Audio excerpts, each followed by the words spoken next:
You've probably seen the titles, How to Outsmart the Narcissist. They're everywhere, of course. Bold text promising a clever way to win. But I'll tell you right now, from both lived experience and survivor truth, you don't outsmart the narcissist. You outlive them. That might not sound as flashy or appealing, but it's the only way forward, in my opinion. And that's what we're talking about today. This is Annie's story, and I'm telling it for her. There was a night when Annie thought she had finally figured her narcissistic husband all out. Santino had hidden her car keys again, one of his favorite ways to trap her, to make sure she stayed right where he wanted her. He laughed when she searched for the keys, amused at her growing annoyance. But Annie had a plan this time. She had quietly tucked away a second set of keys at the bottom of her purse. A small act of defiance, a flicker of hope that maybe, just maybe, she could stay one step ahead of him. That evening, when he sneered, "You're not going anywhere," Annie stood tall, picked up her purse, and let the keys jingle in her hand. For a heartbeat, she felt so powerful, clever, victorious, and even free. But it lasted for about a moment. Santino was behind her in mere seconds, ripping the purse from her hands, his face just twisted with rage.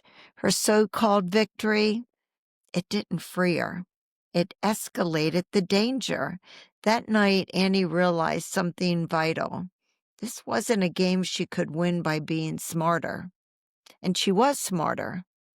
The rules changed the moment she got close. And every time she played the game, the stakes would get higher. Freedom wasn't going to come from outsmarting him. I mean, she would be able to do that, it would seem. It would come from leaving him, from refusing to play the game, from surviving long enough to build a new life of her own. From outliving is what I call it. Maybe you've tried it too. Maybe you thought if I could just explain it better, if I could just keep calm enough, patient enough, forgiving enough, then I'll win. But here's the trap. Every time you think you've found the move that works, the narcissists, they just rewrite the rules.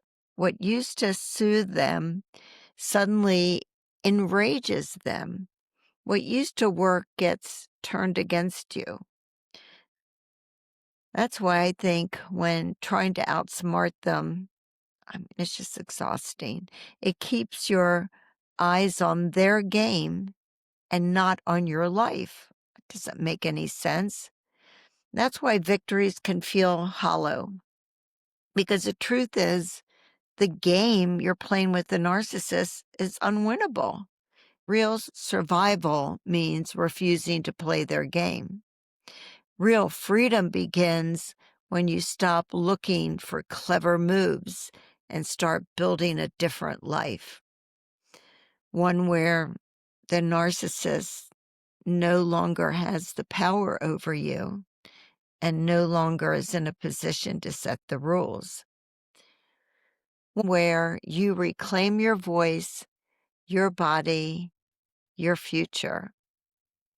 This one's for you if you've ever rehearsed conversations in your head, hoping you'll finally find the perfect words that will shut the narcissist out. This one's for you if you've ever hidden pieces of yourself like Annie hid those keys, believing that you might have the upper hand, and then you didn't. You don't need the upper hand. You don't need to outthink them. You don't need to win their game. You just don't, because the truth is you're already winning. When you step outside of the game, you are winning. You don't outsmart a narcissist. You outlive them. And that's where your freedom begins. I'm Keil Hackley, attorney, author of the book Undercurrent, the story of a woman who breaks free from her narcissistic marriage and the horse who saves her. And of course, I'm your host here. This podcast and Annie's story is the heart of all the work that we do here. But it's your story too. It's my story. It's every man, every woman who's ever experienced narcissistic abuse. And I just want you to know you're not alone. So, as always, please remember that you are stronger than you ever believed. You are a warrior against narcissistic abuse. And you are tenacious, and you're never going to give up on what you believe in and what's important to you. Thank you so much for being here. Thank you for staying. Thank you for your comments. I so appreciate you. Until next time, will you promise me that you'll take good care of yourself? I'll look at your comments. I read them. I absorb them. I respond to them. And I hope the other people here do too. Thank you again, and I will see you next time.